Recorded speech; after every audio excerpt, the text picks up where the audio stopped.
Europe 1, l'invité de la France bouge. C'est vous ce soir, Prisca Thévenot. Vous êtes la secrétaire d'État chargée de la jeunesse et du service national universel pour nous parler du mentorat, du service civique. Merci d'avoir choisi Europe 1 et la France bouge. Alors, pour démarrer, il y a un rituel, Prisca Thévenot, c'est que il y a, comme avec chaque invité, je vais d'abord vous laisser nous présenter votre portefeuille, en particulier ce qui nous intéresse ce soir. En 1 minute, c'est un peu court, mais êtes-vous prête ? Oui, tout à fait. Top chrono, c'est parti.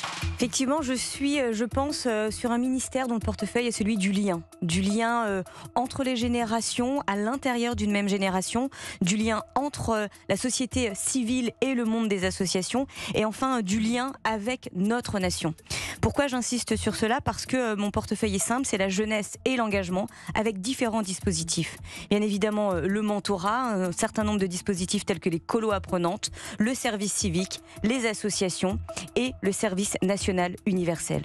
Tout cela ne sont pas des dispositifs mis en silo, mais bien un écosystème, celui de l'engagement au service de soi d'abord. Soyons un peu égoïstes, il faut que chacun et chacune puisse passer du temps pour soi dans ces moments qui sont extrêmement difficiles, extrêmement compliqués, mais également pour mieux s'engager ensuite, et bien pour les autres, pour son quartier, pour sa famille, pour ses amis, pour ses voisins, et puis pour sa société. Et j'insiste sur cela.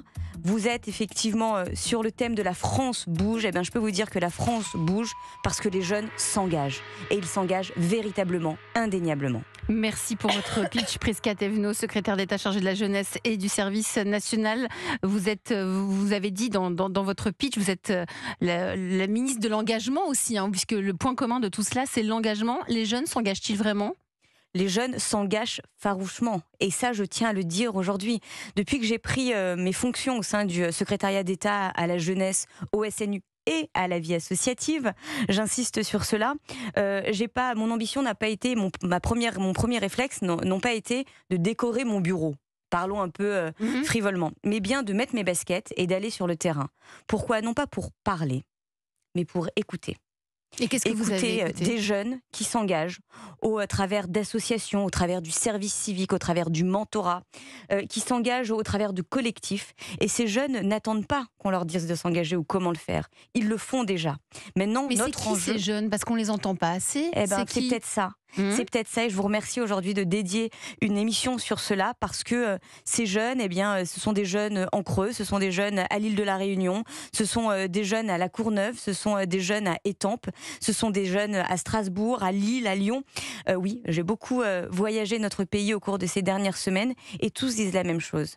Ils disent quoi ? Oui, il y a des difficultés, mais parce qu'il y a de plus en plus de difficultés et de défis à relever, aussi bien au niveau national, européen et international, ils ont envie non pas d'être administrés, mais bien mis en responsabilité. Donc ils veulent être acteurs de la cité. Vous m'enlevez les mots de la bouche. Ils ont vraiment envie, non mais c'est la réalité. Et on s'en parle souvent parce qu'on se retrouve sur plein de sujets sur lesquels nous sommes en phase. Vous l'avez dit, c'est un écosystème, donc j'ai l'impression que vous vous connaissez dans le studio. Vous savez un peu qui est qui, c'est un écosystème.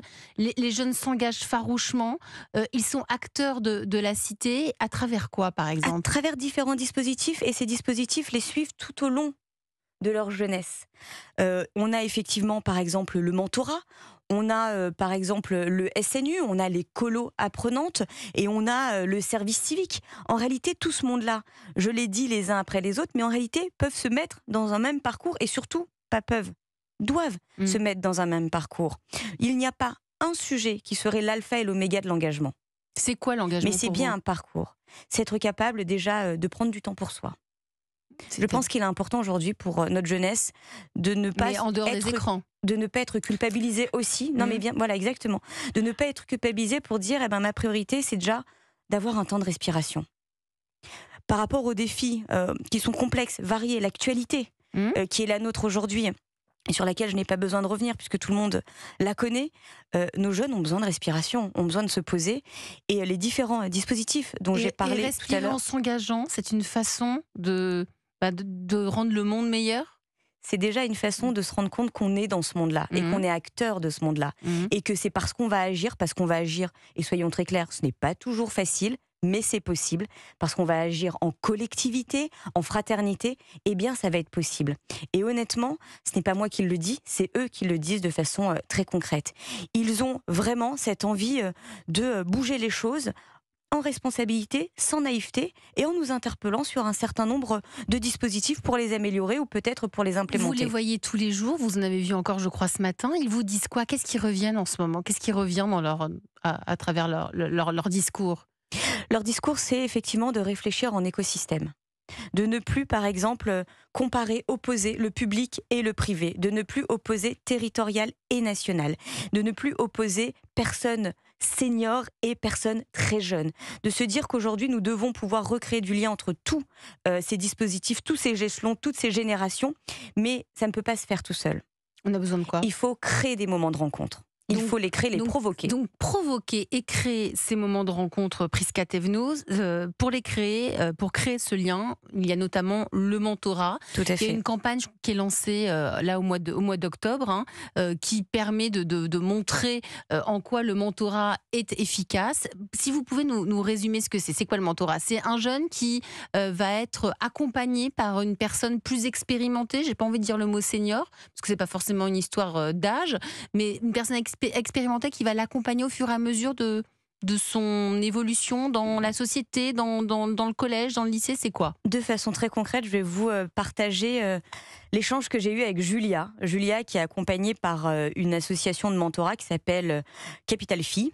Et Julia savait étonnamment très très très rapidement ce qu'elle voulait faire. Mais elle ne savait pas comment le faire, elle ne savait pas auprès de qui se confronter, et elle ne savait pas dans quelle filière académique aller. Eh bien, elle est rentrée dans ce dispositif Capital Phi, et elle a eu un mentor qui peut être un mentor à peu près de son âge, un père, un jeune étudiant, mais aussi quelqu'un de plus âgé qui a de l'expérience. Il faut que ce soit quelqu'un qui a de l'expérience. Et donc, cette personne n'est pas forcément experte de la filière que la jeune veut avoir. Mais ensemble, elles vont creuser, elles vont s'accompagner, elles vont chercher. Elles m'ont raconté, par exemple, que par rapport à l'ambition qu'elle portait, c'était d'être magistrate sur un sujet bien précis, etc. Je ne m'en rappelle même plus tellement que c'était extrêmement pointu. Eh bien, la mentor s'est renseignée sur tous les forums étudiants qu'il y avait et lui a dit, on va aller faire le tour des forums. C'est aussi des coups de fil quand elle avait son conseil de classe à faire pour la conseiller, pour la rassurer. Et donc, voilà. Mais pourquoi il y a beaucoup de jeunes qui n'ont personne? C'est pas qu'ils n'ont personne, soyons très clairs. Est-ce qu'on peut trouver un frère, une sœur, un cousin, une amie, ou un parent aussi. Ou un parent. Soyons très clairs, oui, il y a des jeunes en grande difficulté, en grande fragilité, parce qu'ils n'ont peut-être plus ou pas de parents, de frères, de sœurs, un accompagnement, un dispositif familial autour d'eux. Ça, bien évidemment. Mais soyons très clairs, moi-même, je suis maman. Alors, ils n'ont pas encore l'âge, mais je le vois déjà arriver. Ils ont 7 et 9 ans. Oui. Il y a des choses qu'on ne veut pas forcément dire à ses parents. Il y a des fragilités qu'on ne veut pas forcément assumer avec ses parents. Et après tout, c'est pas grave. Le plus important, c'est de pouvoir en parler, de pouvoir trouver à quelqu'un avec qui on pourra effectivement confronter ses idées, mais aussi ses moments de crainte et doute. Et c'est pas non plus forcément ses amis et ses copains du quotidien. Donc une tierce personne qui est un peu extérieure, donc qui n'a pas toutes les émotions, toute l'histoire, et qui va pouvoir l'accompagner. C'est ça le lien dont vous nous parlez. C'est exactement ça. Et ce lien, il existe aujourd'hui. Et c'est vrai, je vous le dis encore une fois, je vous remercie de faire l'honneur d'avoir des femmes engagées sur le plateau qui sont en face de moi, parce que du coup on est en radio, et pour qu'on s'en rende compte. Et Marie Trélucan, on va discuter avec vous. Exactement, aussi. Parce qu'on n'en parle pas assez souvent. Et pourtant, c'est la majorité des cas. Ça fait du bien de l'entendre, parce qu'on a l'impression qu'il y a des décrocheurs, des harceleurs, ce qui est le cas. Très clair. Mais attendez, qu'on soit très clair. Aujourd'hui, on est effectivement dans un enchaînement médiatique. Qu'est-ce qu'il est? Je suis pas là pour Covid, inflation, les guerres. Ouais. Voilà, qui sont sur des sujets extrêmement durs, sur lesquels nous devons pouvoir être informés. Et ça, c'est important. Mais de temps en temps, ça balaie un peu. Et c'est comme ça, c'est ainsi. Eh bien, pardon de le dire dans ces temps difficiles, mais je vais y aller, les bonheurs du quotidien. Qui sont souvent plus petits, mais qui sont aussi précieux. Parce que c'est ces bonheurs du quotidien, c'est des petites choses qui peuvent paraître insignifiantes, mais qui pourtant font la différence et qui nous permettent de continuer à être, excusez-moi de le dire, une nation résiliente. Une nation résiliente. On fait comment, Prisca Thévenot, pour devenir mentor? On fait comment pour devenir mentor? Parce que de façon très simple, et il y a une personne sur le plateau qui pourra aussi en parler. Mais en fait, pour My Job Glasses, il y a plein d'associations. Je vous citais Capital Phi, ce sont surtout des mentors femmes avec des mentorés filles, mais il y en a plein, je le dis de façon très claire, et là je pourrais vous envoyer plein de noms. Mais aussi, il ne faut pas oublier qu'il y a des programmes très affichés, très revendiqués politiquement, mais sans être partisan. C'est-à-dire qu'aujourd'hui, nous avons 150 000 jeunes qui sont mentorés. Nous voulons en avoir 150 000 jeunes encore l'année prochaine. Pourquoi je parle de chiffres ? Parce que derrière, c'est une politique publique aussi qu'on met en place. C'est bien de le dire, mais il faut aussi pouvoir On les repère comment, ces jeunes ? financièrement. On les repère à quel moment de leur... À tous les moments. C'est au lycée, c'est au moment du Collège, bac ? lycée, et plus aussi après l'âge de 18 ans. À n'importe quel moment, on a besoin d'être aidé, d'être accompagné. Donc, c'est un travail qui est énormément fait, non pas autour simplement de l'élève, parce que quand on parle de l'élève, on parle du temps scolaire. En fait, il faudrait parler du jeune.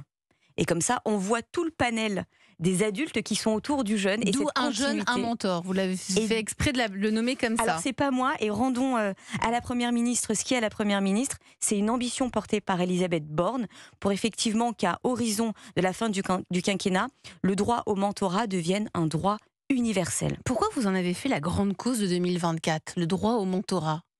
Parce que de façon très claire, je vous le dis, nos jeunes n'ont pas forcément besoin d'être administrés. Ils veulent être responsabilisés. Et pour cela, eh bien oui, ils doivent pouvoir être accompagnés. Et l'expérience, c'est pas un gros mot. C'est quelque chose que nous devons pouvoir valoriser pour soi-même, et transmettre. Mais aussi Donc transmettre. vous valorisez la transmission à travers ce lien. Le lien. Benjamin, les chiffres justement sur le mentorat en France, je crois que vous en avez relevé quelques-uns. Oui, alors en 2021, il y a eu 100 000 binômes qui se sont rencontrés. Donc ça veut dire binôme. Un binôme, donc c'est un jeune et un mentor. 1 sur 5 correspond à un mentorat étudiant, donc un étudiant qui va aider, accompagner un plus jeune, on en parlait, donc un lycéen, un collégien. Et d'après une étude du réseau Mentorat France, eh bien 70% des mentorés ont gardé un contact avec leur mentor à la fin du programme. Et il y a quelque chose d'assez particulier, c'est qu'un mentor peut aussi être jeune. On peut faire du mentorat inversé. Vous voyez ça, Prisca Thévenot ? Bien sûr. Ouais. Mais bien sûr. Et c'est ça qui est important. Il faut pas, si on veut mettre en place un dispositif qui permet l'émancipation des jeunes, il ne faut pas que ce dispositif soit trop normé. Il faut qu'il soit cadré, mais pas trop normé. Sinon, il empêche, il limite, voire même il s'autodétruit lui-même. Donc bien évidemment, nous avons un certain nombre de cadres, parce que c'est des politiques publiques que nous finançons, et donc nous devons les contrôler. L'argent des Français doit pouvoir bien évidemment être contrôlé, mais il est contrôlé au travers de programmes bien définis, qui permettent effectivement soit d'avoir du mentorat de pair à pair, de jeunes entre jeunes, mais aussi de jeunes entre plus âgés. Et ça doit être possible. On ne doit pas pouvoir se dire qu'il faut absolument 10, j'exagère, mais je préfère le faire, 10 ou 15 ans d'écart entre le mentor et le mentoré. Ça n'a pas de sens. Est-ce que être mentoré quand on est jeune, est-ce que ça peut permettre d'éviter le décrochage scolaire, les problèmes que certains peuvent rencontrer au cours de leur évolution au sein des établissements ? Est-ce que c'est une façon aussi de les recadrer ? Alors, c'est pas forcé. Alors, le but, c'est pas d'être dans un rapport de sévérité. Est-ce qu'il n'y a pas une notion d'éducation là-dedans ? Alors, encore une fois, j'aime bien parler, je reviens sur ça, mais votre propos, merci de le poser.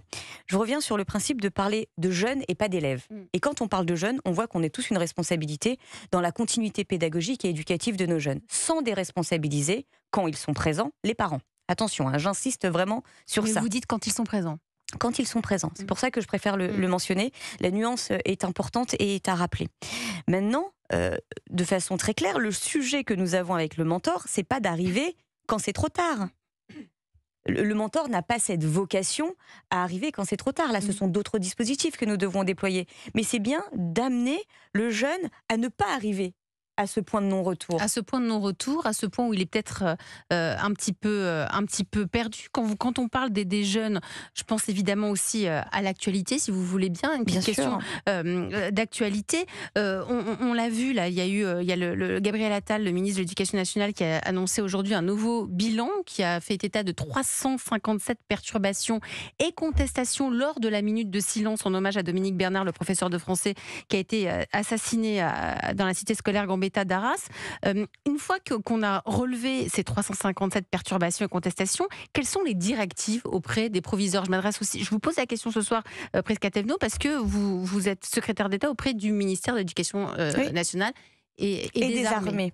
Effectivement. Alors déjà, j'aimerais juste faire un tout petit pas de côté. C'est que rappeler qu'effectivement, il y a plus de 300 événements graves, inqualifiables, impardonnables qui se sont passés, mais qui vont être effectivement regardés, traités avec un certain nombre de cas qui sont extrêmement graves, où une exclusion immédiate a été demandée. Une exclusion de l'élève de l'établissement. Tout à fait, tout à fait. Maintenant, sur les 300 et quelques éléments qui ont été relevés par Gabriel Attal lors des questions au gouvernement pendant la séance au Sénat, il ne faut pas oublier qu'une cohorte de jeunes, une tranche d'âge, c'est 800 000 jeunes. Pourquoi je dis ça ? C'est parce que j'aimerais aussi qu'on salue les autres jeunes. Qui se sont comportés de manière exemplaire. Irréprochable. On les a entendus. Comme on est sur un moment aussi pour rappeler, des proviseurs voilà, là-dessus. Comme on est, je me permets, comme on est aussi sur ce temps pour rappeler ce qui se passe bien, peut-être. Effectivement, les conseils disciplinaires vont se charger de ces plus de 300 jeunes, mais peut-être nous, ce soir, rendons hommage à ceux qui se sont très bien Donc, comportés. Ils vont être exclus. Est-ce qu'ils vont faire un stage de citoyenneté, par exemple ? Ça, c'est pas à moi de le dire pour l'instant. On vient de commencer effectivement la remontée. La remontée n'est pas terminée, donc peut-être que ce chiffre que vous avez annoncé va un peu augmenter. Le pire serait de se précipiter dans la réponse à apporter. Encore une fois, il ne s'agit pas... Parce qu'une fois qu'ils sont exclus, il se passe quoi ? C'est ça ? On va suivre. Il ne s'agit pas de les perdre dans la nature. C'est ça, justement. C'est pour ça que je faisais le lien avec le mentorat. Il y a peut-être quelque chose où il faut les reprendre par la main. Il y a des choses qui ont été dites et des appels clairement à l'apologie du terrorisme, pas dans les 300, mais dans quelques-uns. C'est pas du mentorat, là. On est sur autre chose. C'est pas du mentorat. On est sur quoi ? C'est une autre réponse, mais c'est pas du mentorat.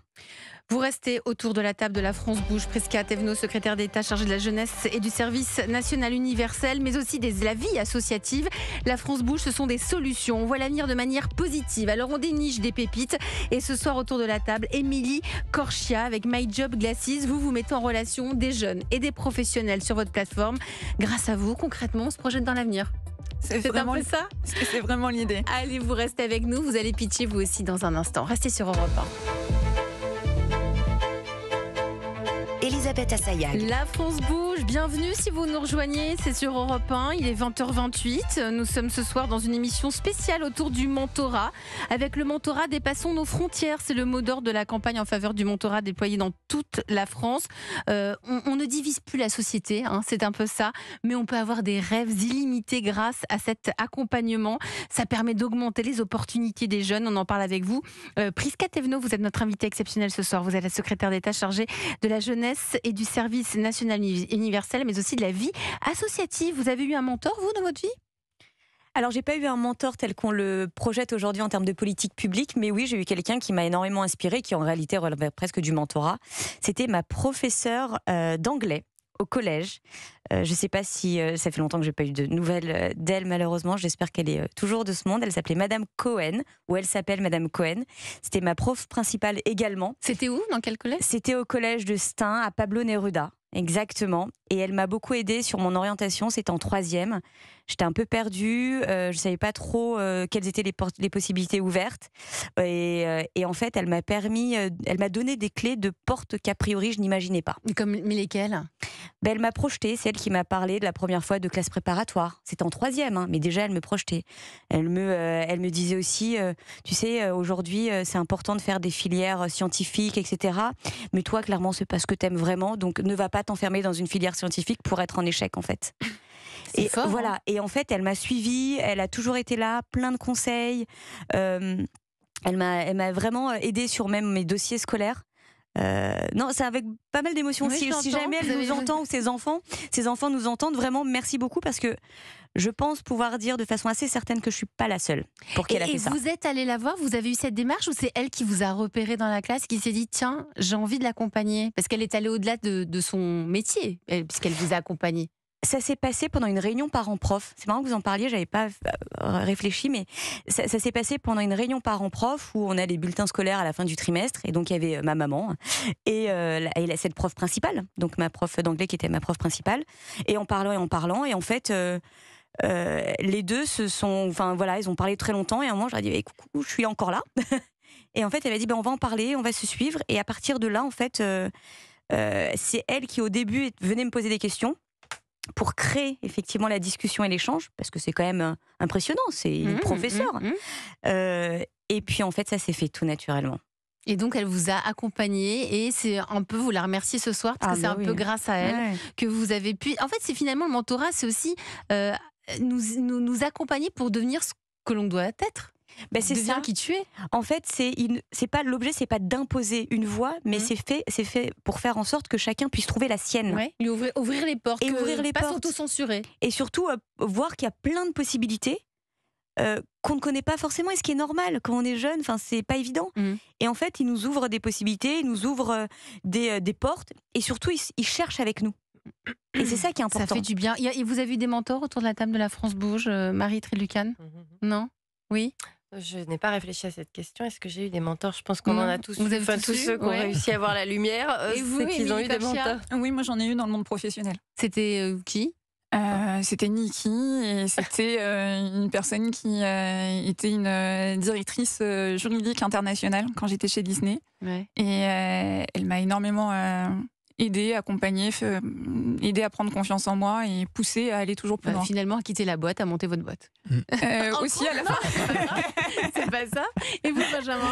Oui, moi j'ai un professeur de journalisme qui m'a accompagné et qui m'a toujours donné des conseils sur mes choix de carrière. Bon, j'ai pas 40 ans de carrière, mais qui m'a donné des conseils. Et vous, Elisabeth? Moi, j'avoue, c'est Jean-Pierre Elkabbach. Voilà, à qui je rends hommage.